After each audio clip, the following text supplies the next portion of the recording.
gozo enorme para mí estar en esta casa.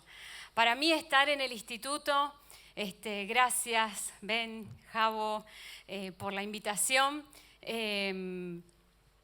Me sentí realmente honrada y dije, bueno, ¿y acá? ¿De acá cómo salgo? Y Dios tenía la forma, creo. Así que hay mucho para compartir del Señor. Y como para que sepan un poco de mí, soy esposa de Fer, el profe más hermoso del IBRP, lo siento por el resto.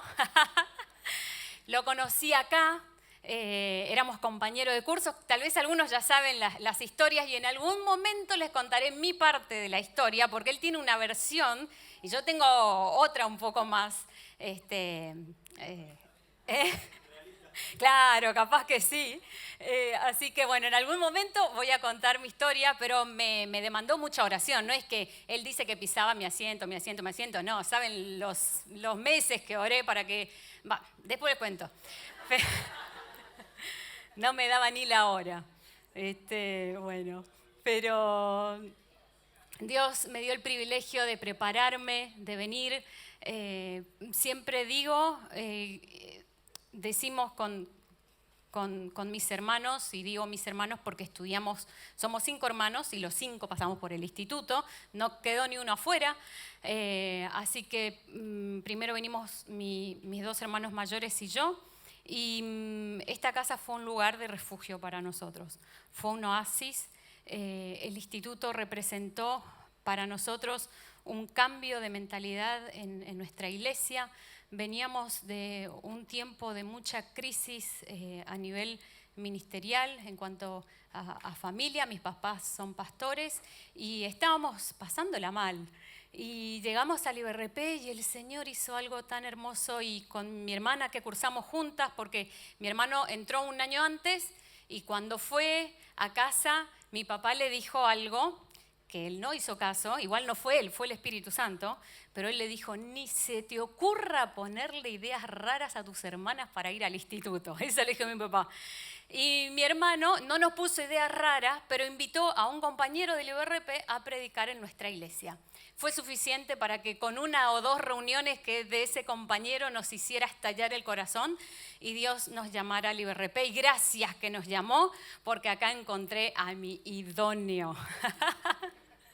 Así que, bueno, ¿qué más decirles que estar feliz? Y bueno, esta siempre lo siento como mi casa, como un refugio. Disfruten, seguramente deben escuchar a todo el mundo que pasa por acá, disfruten de este tiempo, disfruten de estos días, disfruten, sí, ¿no? Pero es verdad, disfrútenlo porque cuando se sale, se extraña.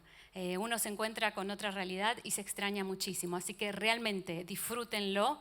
En este lugar formé amistades, compañeros.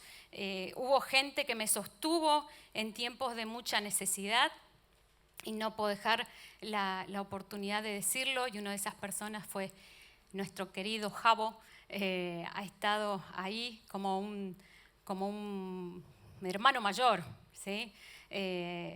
Y desde comprarme helados y darme unos caprichos, el Señor lo puso ahí. No es que Él tenía demasiado, solo que compartía mucho y me parece que me veía la carita de hambre y entonces solía invitarme a un helado. Me dice, Debbie, ¿querés salir? Tomamos un helado y salíamos todo en masa, pero como yo no tenía plata, él me decía, yo te pago, quédate tranquila. Así que bueno, de esos amigos y de esa gente maravillosa que da el IBRP, pude disfrutarlo. Amé el intensivo también, porque a pesar de que me gradué en el clásico, hice casi todos los años en el clásico. No, déjenme terminar. Hice intensivo y lo que viví, cursé el intensivo y amé el intensivo. Así que amé los 2 programas, tuve el privilegio. Digo privilegio hoy, en ese momento fue por en otra ocasión les voy a contar, fue por un proceso de enfermedad que me tocó pasar mientras estaba estudiando, y perdí un trimestre, fue todo así, fue todo, el Señor fue haciendo cosas loquísimas. Pero bueno, eso me dio la posibilidad de poder hacer también un trimestre de cursada en el intensivo y amé el programa intensivo, amé el programa clásico. Amo el IBRP, chicos, ¿qué quieren que les diga? Es así. Sin más preámbulos, quiero compartir una palabra que el Señor puso en mi corazón y se encuentra, si quieren abrir sus Biblias pueden hacerlo y si no yo se los leo. Algo que vino a mi corazón y espero que sea de bendición para ustedes. Y es San Juan, el Evangelio de Juan, el capítulo 7, los versículos 37 y 38. Dice, en el último y gran día de la fiesta, Jesús se puso en pie y alzó la voz diciendo, si alguno tiene sed, venga a mí y beba. El que cree en mí, como dice la Escritura, de su interior correrán ríos de agua viva. Así que bueno, los habremos escuchado muchísimas veces, estoy tratando de acomodar acá un poquito, lo habremos escuchado muchísimas veces a estas palabras, pero como para meternos un poco en el contexto en que Jesús dijo esto, era la fiesta de los tabernáculos, se estaba celebrando la fiesta de los tabernáculos. ¿Y qué se celebraba en esta fiesta? Era el recordatorio que tenían los israelitas del tiempo, de esos 40 años que transitaron por el desierto con la ayuda del Señor. Entonces, era un tiempo de mucho gozo, de mucho regocijo, de mucha alegría, de mucho festejo por ese recordatorio, por esa gratitud que tenían a Dios. Y en esta fiesta habían diferentes ceremonias.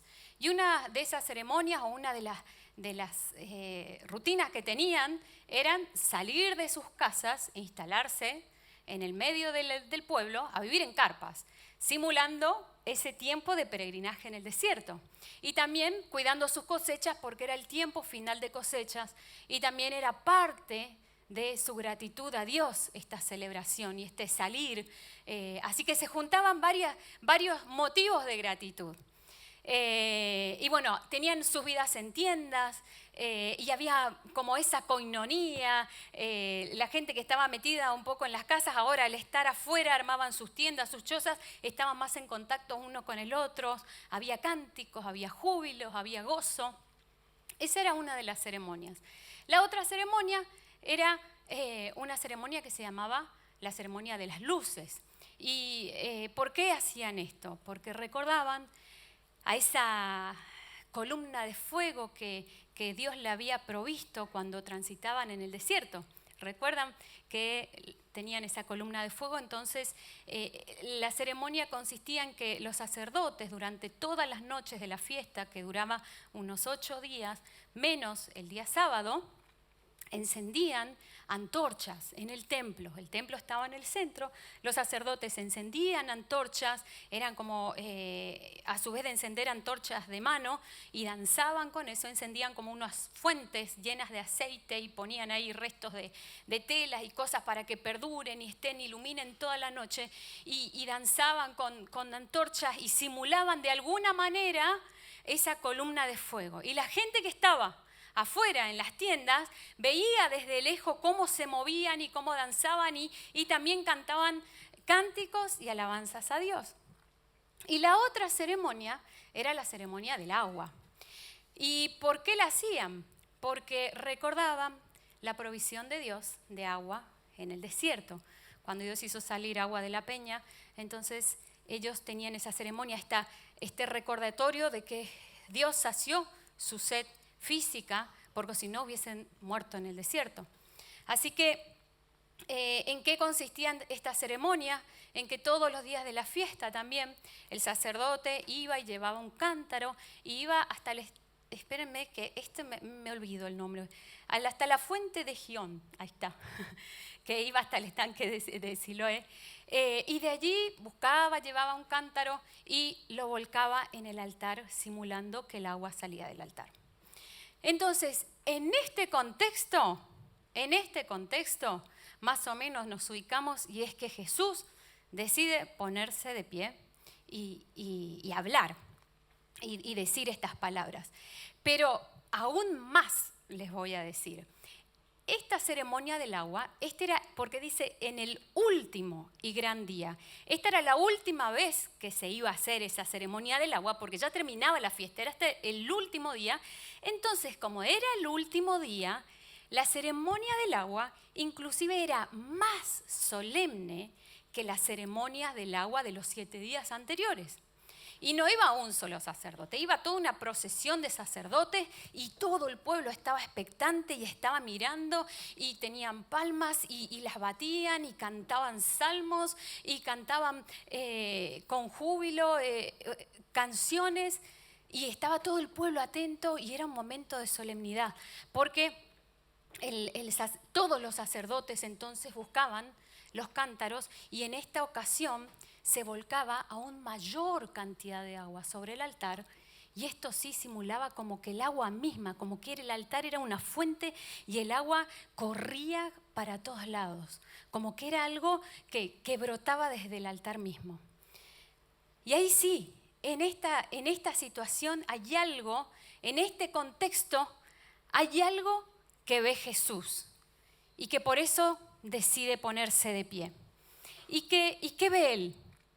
Que toda esta hermosa fiesta, que toda esta hermosa ceremonia se había vuelto un mero ritual.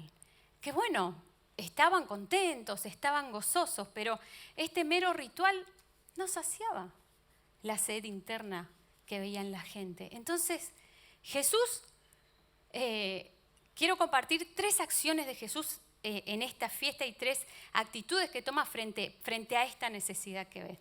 Y la primera acción es que se puso de pie, levantó la voz para hacerse oír.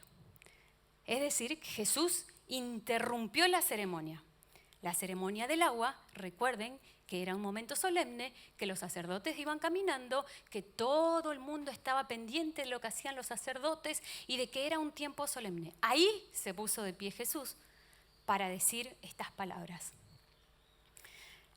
Imagino que en cada curso debe haber alguien que es poco interruptor, o no hay en estos cursos, o que es muy interruptor, como que levanta la mano o no levanta la mano y dice algo. Bueno, yo supongo que ya no pasa, pero en mi época pasaba, de compañeros que para nada, decía, profe, no sé, puedo salir al recreo, cualquier cosa, pero yo en casa tengo a un especialista en interrumpir, uno de mis hijos, que estamos por ahí muy concentrados. Nosotros tenemos un tiempo con Fer de que tomamos unos matecitos a la tarde, yo lo capturo para que él no se me vaya y entonces le digo, acá te retengo hasta que no se me acabe el agua del mate, no te vas hasta el agua del termo, porque no somos de tomar mate, pero lo retengo a propósito para que no se me vaya y me pueda escuchar. Es mi momento para que me escuche.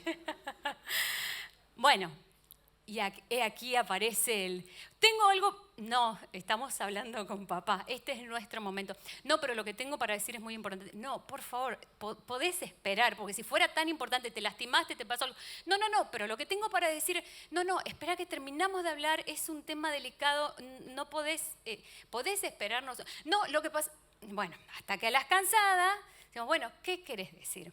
No, yo quería saber qué comemos a la noche. ¿Viste? Cosas así. Bueno, ese es uno de nuestros bombones que nos regaló el Señor. Así que, bueno, volviendo a lo nuestro. Eso hizo Jesús. Interrumpió en plena ceremonia. ¿Por qué? Porque Él tenía algo para decir. Él vio la necesidad, él sabía que esa gente tenía que escuchar lo que él decía. Y él interrumpió. Y además tengamos en cuenta que a estas alturas Jesús ya estaba siendo perseguido, porque él ya se había hecho ver. Jesús ya era reconocido como rabí, como maestro de la ley, como una especie de revolucionario. Jesús ya se había estado haciendo notar. Dice Juan 7:10, dice que, pero después que sus hermanos habían subido, entonces él también subió a la fiesta, no abiertamente, sino como en secreto. ¿Por qué? Porque le buscaban los judíos en la fiesta, y no para decirle, qué lindo que predicás, sino, ¿y dónde está que él decía? Y había gran murmullo acerca de él en la multitud, pues unos decían, es bueno, Pero otros decían, no, sino que engaña al pueblo. Pero ninguno hablaba abiertamente de él por miedo a los judíos. Así que, a pesar de la persecución, Jesús decide hacerse notar. Y no solo que decide hacerse notar, decide romper con las estructuras. ¿Por qué?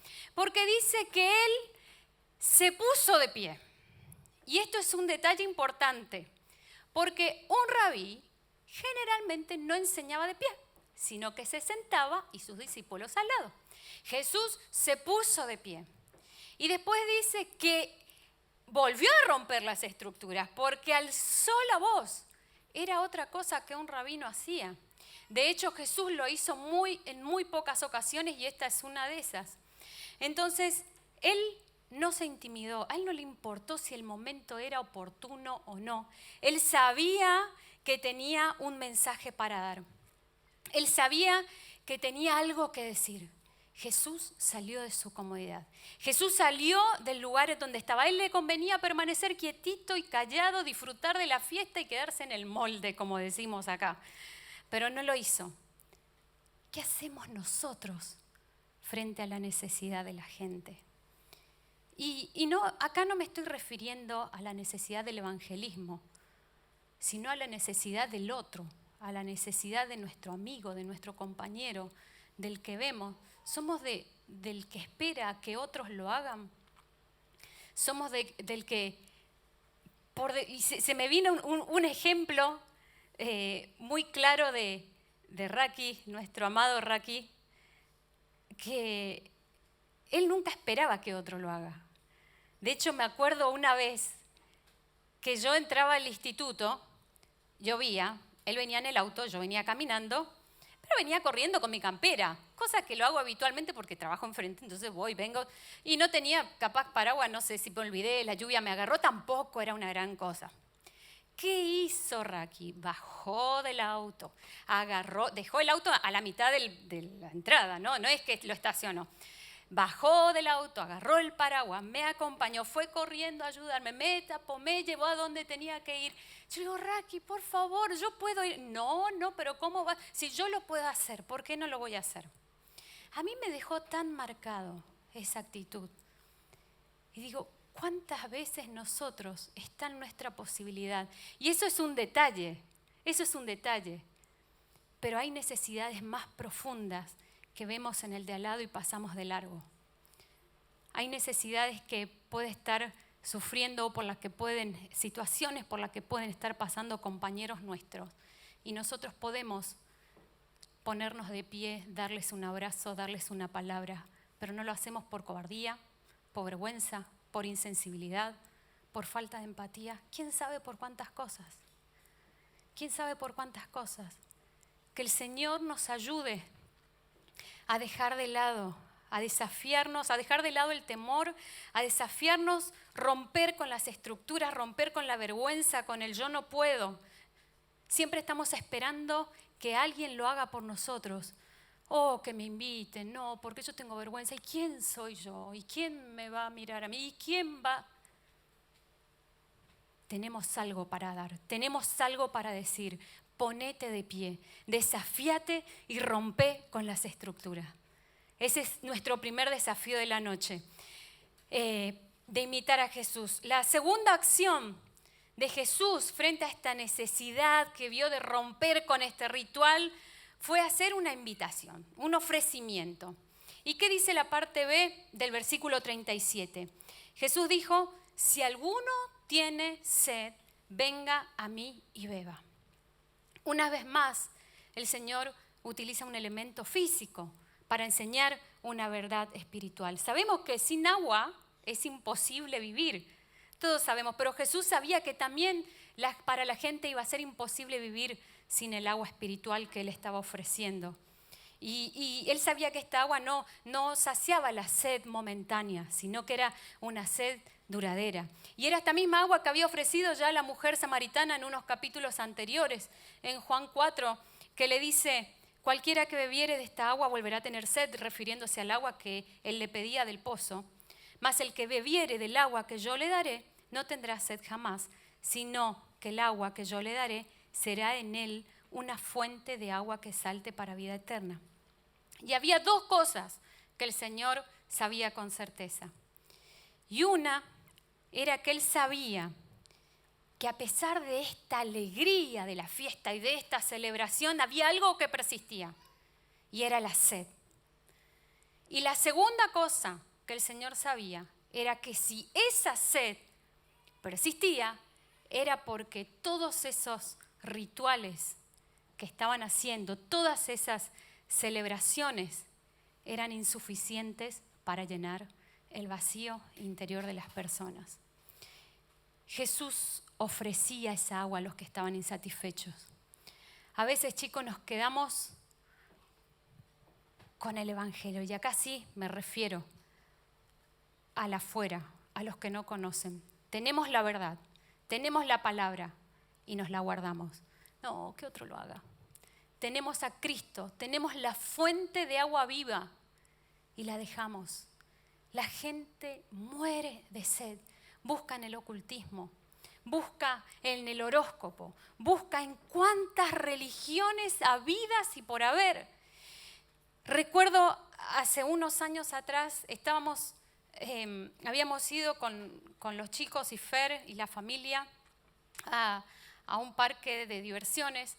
Y había mucha gente, así como le digo, mucha, no estoy exagerando, pero era mucha gente. Y estábamos en un lugar transitando como si fuese hacia la salida. Así que ¿vieron como ese malón de gente que se amontona como tipo Constitución, cuando van todos saliendo de ahí del tren y que todo se amontona? Bueno, más o menos así.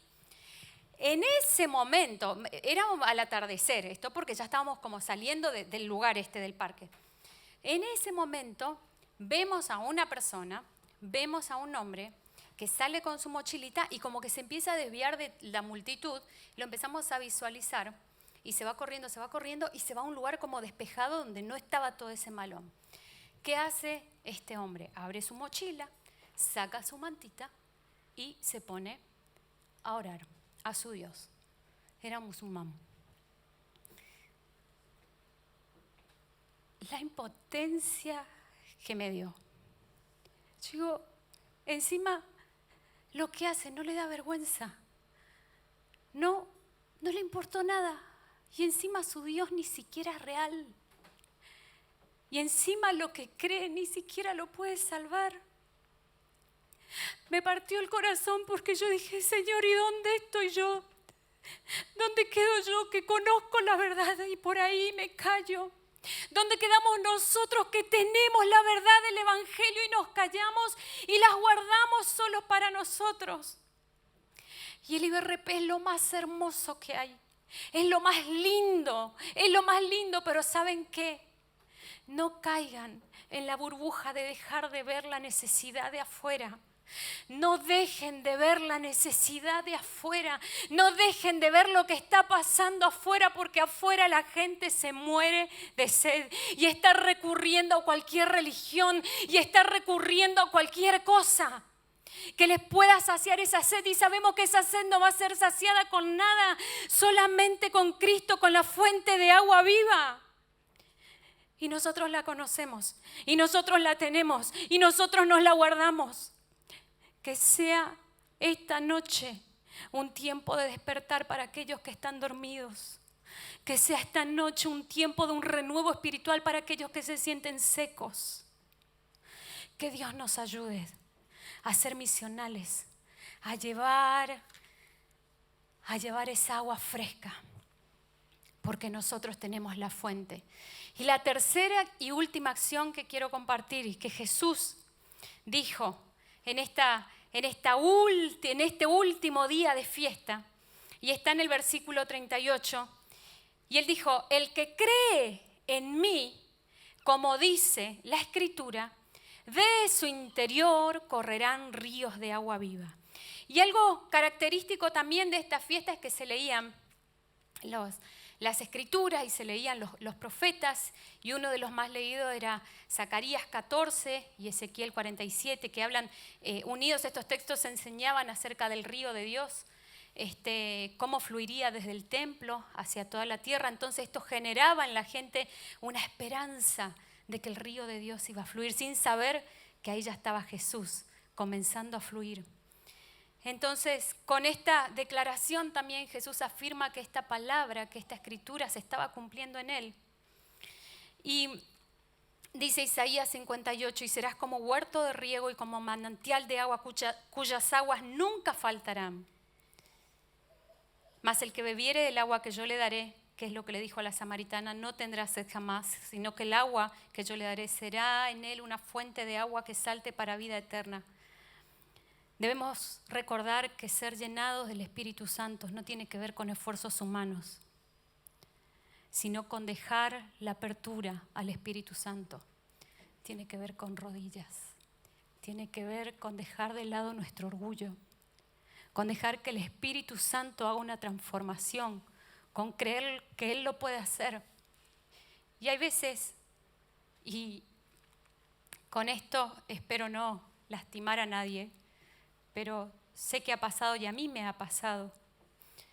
Vamos avanzando en nuestra preparación teológica, vamos avanzando en nuestro camino y conocemos más de la Biblia y menos del Espíritu. Llegamos a segundo y medio, tercero, cuarto y empezamos a ponernos analíticos. Y miramos, me gustó como predicó, pero le faltó, no tiene homilética, este la agarró así, la voleo, este le falta espíritu, este tiene, pará. Porque Jesús, porque el Espíritu Santo te está hablando a vos también. Pará, que no somos jueces de nadie.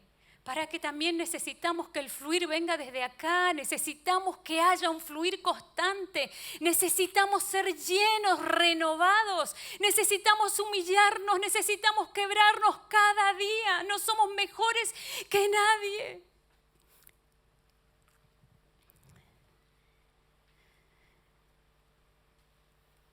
Muchas veces deberíamos ser fuentes. Y deberíamos fluir y fluir y fluir y fluir, pero terminamos siendo estanques, porque recibimos y lo que recibimos queda ahí. Hay en Israel, cuando en el monte Hermón, cuando se derrite la nieve, el agua desciende y fluye hacia el mar de Galilea y hacia el río Jordán. Del río Jordán baja y desemboca al Mar Muerto. El Mar Muerto no tiene ninguna afluencia, no va para ningún lado. Entonces, todo lo que queda en el Mar Muerto cae en el Mar Muerto. Todo lo que llega ahí, queda ahí. Y sus aguas se convierten en mortíferas. Sus aguas no producen peces, no producen ningún tipo de plantas, no producen nada, porque son mortíferas. Esas aguas quedan estancadas, quedan ahí. Y quiero mostrarles con este ejemplo, espero que todos lo puedan ver. ¿Me escuchan ahí? ¿Sí hablo? ¿Sí? Tengo voz como arcángel. ¿Ven por allá? Bueno, igual levanto. No, igual escucho. Gracias, ven. Bueno, tenés los genes, ven. Están los genes, gracias. Esta es nuestra fuente. ¿Sí? El agua fluye, llega al Espíritu Santo. Quien es fuente, da. Recibe más. Quien es fuente, sigue dando, no retiene. Y nunca va a dejar de recibir, porque de donde viene hay mucho más. De donde viene, del Espíritu, hay mucho más. Muchas veces recibimos agua y estamos, o más podemos recibir también, a la mitad o más lleno, pero si cargo más no va a entrar lo que quiero poner. Entonces empezamos con nuestras excusas. Ay, qué lindo que recibí tanto, gracias Dios, gracias, quiero más. Pero no voy a dar, estoy muy cansado, no puedo, soy incapaz. No me da, no soy lo suficientemente apto para el trabajo, no puedo hacerlo. No, mira que van a pensar en mí. No, ahí no voy a ir. ¿Quién soy? Y ahí, cuando el agua se empieza a estancar, cada vez va a poder fluir menos.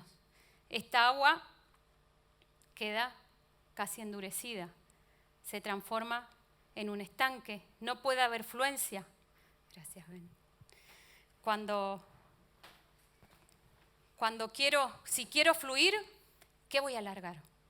Podredumbre, voy a contaminar, voy a alargar mugre, voy a alargar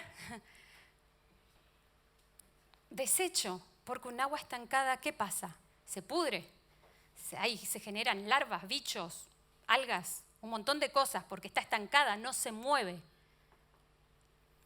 Chicos, seamos fuentes, no importa el que dirán, seamos fuentes.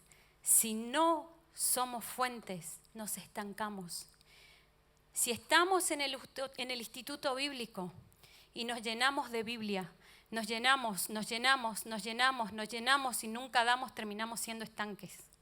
Terminamos siendo esto. Y después salimos del instituto bíblico. Y lo digo con mucho temor de Dios, con mucho dolor en mi corazón,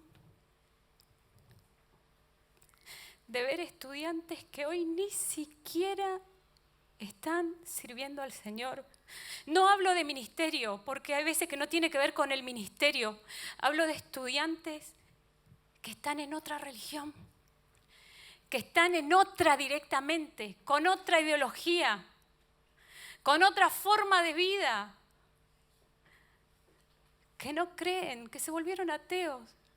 ¿Qué pasó? ¿Qué pasó acá? ¿Qué pasó acá? Que el Señor no lo permita que nos pase.